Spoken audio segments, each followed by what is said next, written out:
كنتم خير أمة أخرجت للناس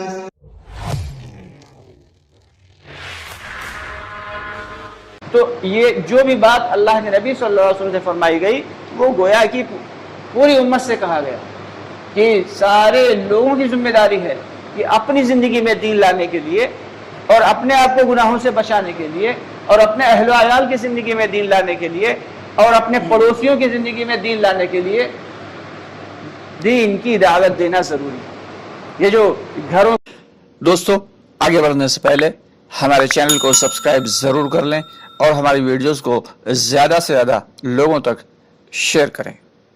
تو گھروں کی کنڈیاں کھٹکائی جاتی ہیں، دکانوں کے شٹر بجائے جاتے ہیں، لوگوں کی خوشامدیں کی جاتی ہیں، یہ جو لوگوں کی داڑھیوں میں ٹھوڑیوں میں ہاتھ ڈالا جاتا ہے اور یہ جو بستر کندھوں پہ اٹھائے لے کے چلا جاتا ہے، اس کا مقصد یہ نہیں ہے کہ کسی سے کسی کا گھر چھڑانا مقصود ہے، کسی سے کسی کے بچوں سے جدا کرنا مقصود ہے، بلکہ یہ وہ عمل ہے جو صحابہ کرام رضی اللہ تعالیٰ عنہ اجمعین نے اس عمل کی حقیقت کو سمجھ لیا تھا۔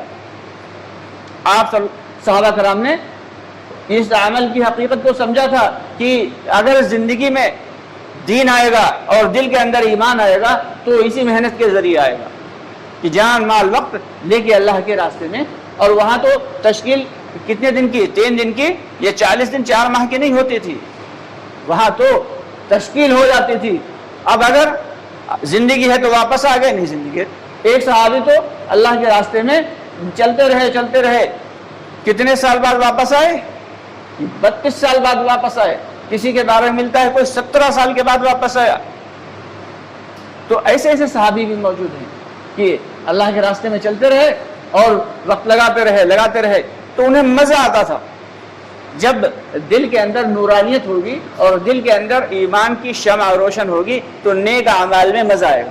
اب عام حالات میں دیکھیے، ٹی وی کے سامنے یا موبائل لے کے آدمی جب بیٹھتا ہے تو پوری رات نکل جاتی ہے، نوجوان بیٹھے رہتے ہیں لیکن انہیں اتنا مزہ آتا ہے کہ وہ اس سے دل برداشتہ نہیں ہوتے اور ان کے دل میں کوئی وہ تکدر نہیں آتا، بلکہ نہ ہی تھکتے ہیں، لگے رہتے ہیں۔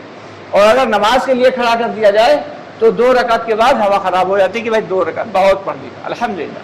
تو مطمئن نہیں ہونا ہے۔ جو ہم فرض نمازیں پڑھ رہے ہیں یہ اللہ کا حکم ہے، ہم نماز کے ہی اوپر مطمئن ہو کے نہ بیٹھ جائیں۔ جو روزہ رکھ رہے ہیں تو روزے پہ مطمئن ہو کے نہ بیٹھیں، بلکہ دین کے لیے صحابہ کرام تو کبھی مطمئن ہوتے ہی نہیں تھے۔ ہاں دنیا پہ ذرا میں قناعت کر لیتے تھے، ہمارا معاملہ الٹا ہو چکا ہے کہ ہم دین میں تو بہت جلدی مطمئن ہو جاتے ہیں۔ اگر کسی دن 5 وقت تکبیر اولیٰ کے ساتھ نماز پڑھ لی تو ایسا لگتا ہے جیسے بہت بڑا کام کر لیا۔ شیطان کہہ رہا تم نے تو بڑا نیک اعمال کر لی، بہت اچھا کیا۔ اور گناہ کتنے بھی سرزد ہو جائیں تو دل میں ذرا بھی ملال نہیں آتا۔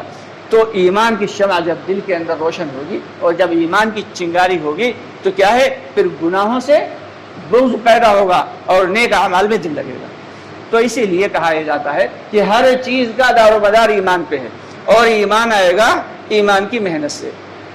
ایمان آئے گا ایمان کی محنت سے، اور ایمان کی محنت کیا ہے کہ جس چیز پہ جان مال وقت یہ 3 چیزیں لگا دی جاتی ہیں اس چیز کی اہمیت حقیقت دل کے اندر اتر جاتی ہے۔ ایک پڑوس کی کارگزاری آئی کہ ایک صاحب نئی بائک خرید کے لائے، بالکل نیو برانڈ بائک لا کے رکھی۔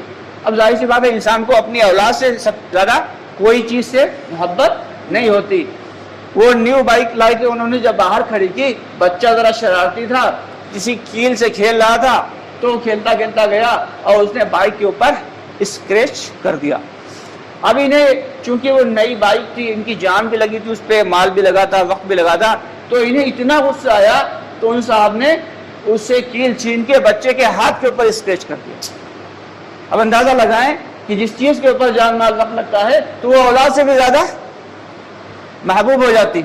تو ہم نے دین کے اوپر جب جان مال وقت لگائیں گے تو یہ ہر چیز سے زیادہ محبوب ہو جائے گی۔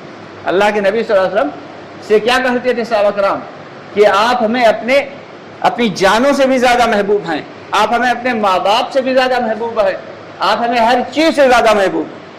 تو جب اللہ کے نبی سے محبت ہوگی تو اللہ رب العالمین کی محبت بھی ہمارے دل کے اندر پیدا ہوگی۔ تو اسی لیے کہا جاتا ہے کہ اللہ اس کے نبی کی محبت، دین کی محبت، ایمان کی حقیقت ہمارے دلوں کے اندر آ جائے، اس کے لیے اللہ کے راستے میں تھوڑا سا وقت ضرور لگا دیا کریں، تاکہ جو ہے ہمارے دلوں کے اندر ایمان کی شمع روشن رہے، اور جب ایمان کی شمع روشن ہوگی تو نیک اعمال میں ہمارے جان پڑے گی، کریں گے سب لوگ انشاءاللہ۔ اسی لیے اللہ کے راستے میں